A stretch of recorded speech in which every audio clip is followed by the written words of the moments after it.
হোলি উৎসব বা বসন্ত উৎসব উপলক্ষে একটু অন্য রকমের কর্মসূচির আয়োজন করে থাকেন আস্থা ফাউন্ডেশন। দীর্ঘ কয়েক বছর ধরে রাতের আর্ত মানুষদের খাবারের ব্যবস্থা করেন তারা। আজ 15ই মার্চ কোচবিহার মেডিকেল কলেজ হসপিটালে থাকা রোগীর আত্মীয় পরিজনদের রাতের খাবারের ব্যবস্থা করেন তারা। হোলি উৎসব উপলক্ষে এদিন সমস্ত দোকানপাট বন্ধ থাকে।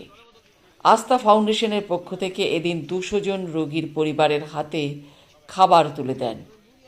এইভাবে বসন্ত উৎসব বা হোলি উৎসব তারা পালন করলেন।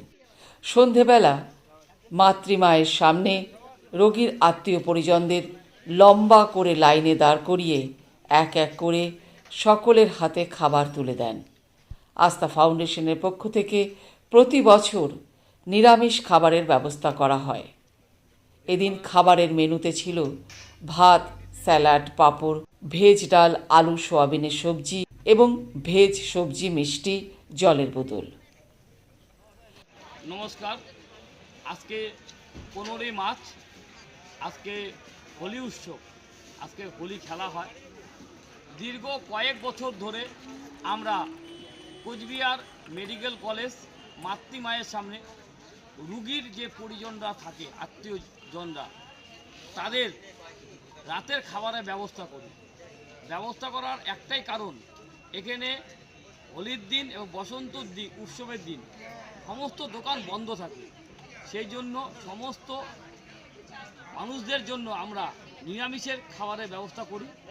আজ আমরা 250 জন মানুষের জন্য খাবারের ব্যবস্থা করেছি। এদিনের কর্মকাণ্ডে উপস্থিত ছিলেন কোতোয়ালি থানার আইসি এবং মহিলা পুলিশরা। এছাড়াও ছিল সমাজের সমাজকর্মী বন্ধুরাও।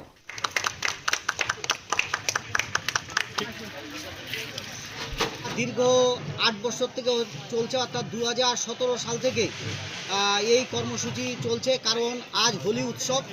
এই হোলি উৎসবে মাতৃমার সামনে যে হোটেল বা অন্যান্য খাবারের দোকান যেগুলো রয়েছে সেগুলো সম্পূর্ণভাবে বন্ধ। কাজেই রোগীর আত্মীয় পরিজনদের যাতে কোনো রকম অসুবিধা না হয়, তারা যাতে খাবার খেতে পারে, অর্থাৎ আজকে রাতে যাতে তারা খাবার খেতে পারে, সেই জন্য আস্থা ফাউন্ডেশনের পক্ষ থেকে সম্পূর্ণ নিরামিষ খাবারের ব্যবস্থা এখানে করা হয়েছে। খাবারের মেনুতে ছিল স্যালাড, ছিল জলের বোতল থেকে শুরু করে ভাত, ডাল, সোয়াবিনের সবজি, এমনি মিক্সড ভেজ সবজি, চাটনি এবং মিষ্টি ছিল এই খাবারের মেনুতে। এখানে প্রায় 250 জনের মতো যারা রোগীর পরিজন যারা রয়েছে তারা এই খাবার নিলেন। আমরা আস্থা ফাউন্ডেশনের পক্ষ থেকে যারা এই খাবার নিলেন তাদেরকে আমরা ধন্যবাদ জানাচ্ছি। আমরা আগামী দিনেও এই ধরনের কর্মসূচি চালিয়ে যাব।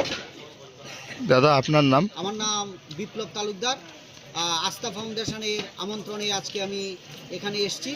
একটা সুন্দর কর্মসূচিতে সামিল হতে পেরে আমি গর্বিত।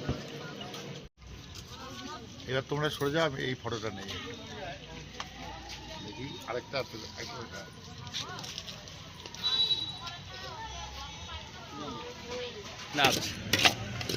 আর হচ্ছে বসন্ত উৎসব মানে হোলির দিনে কি হয়, প্রত্যেকটি মানুষের দোকানপাট কিন্তু বন্ধ থাকে। সেই জন্য আমরা প্রত্যেক বছরের মতন এবছরও আমরা রান্নাবাড়ি করে নিয়ে এসে এই মাতৃমায়ের সামনে আমরা কি করলাম, খাওয়া দাওয়ার ব্যবস্থা করলাম।